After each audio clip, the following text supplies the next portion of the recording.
My name is Barak Yalad, host of the Marshall Mays podcast and head instructor of Tenrai Dojo, and you're listening to Root to the Truth. Today's topic, martial art demonstrations. How do you want your art to be viewed? When we think about martial art demonstrations, the whole idea is to highlight the traditions of your school. A martial art demonstration is an expression of your art combatives. You are the center of attention while people observe you. You're representing your art in your school. The idea of demonstrations goes back to the warring period of Japan, where the samurai would enter the enemy's territory and plant their flag with their family crest, demonstrating their warriorhood by yelling out their status, letting them know what they're about to get into. This term was called shucho-imbu. You can make your comparison to the modern day martial art teacher who gains the attention of the audience by explaining who they are and what they do and then begin to show you. This is just my opinion.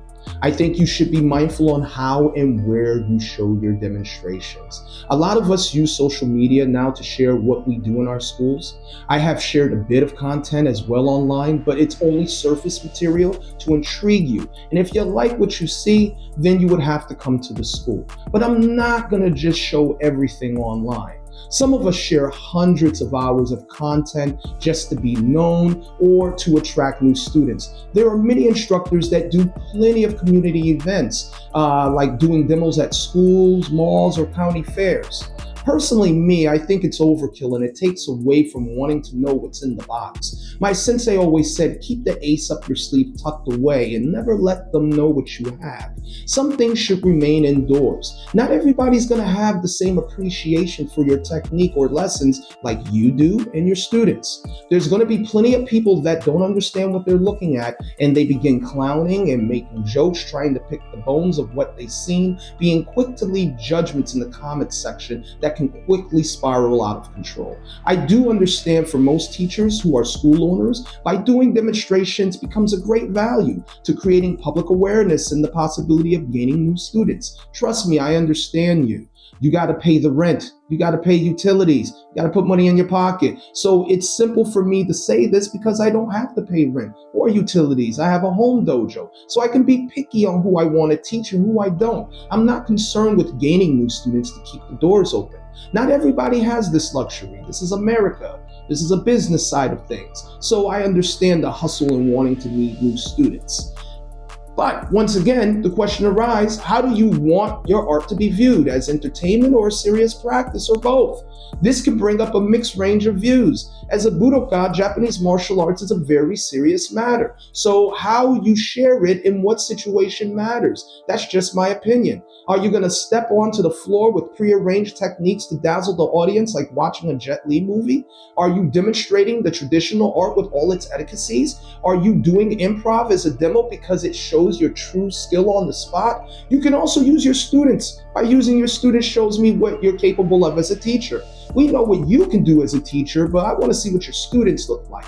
Next, what kind of student do you want to attract? The one that was entertained by your demonstrations, or the one that sought you out and actually did some research into you and your system?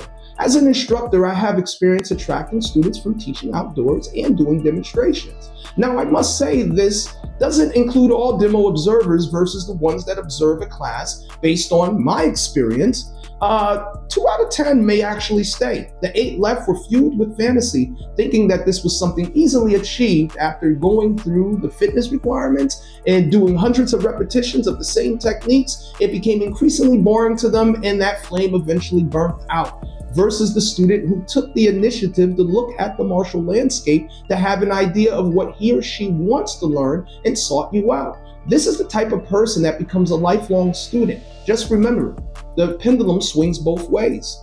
Let me close with this, that demonstrations are just what they are, demonstrations. Please do not confuse this for someone's fighting capability unless you've seen them spar or fight professionally. Some schools don't spar or pressure test, but they drill tremendously.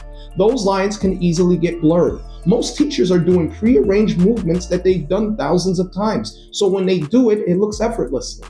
But key component to every great demonstration is having a good uke. I don't care how great your technique is. If you have a poor receiver, whatever you just did fell to the wayside. unless you're trying to prove a point and you use someone from the audience. So having chemistry is very important when choosing the right uke, when showcasing your skills in public. Thank you for listening, and be sure to like, follow, and subscribe to The Martial Maze.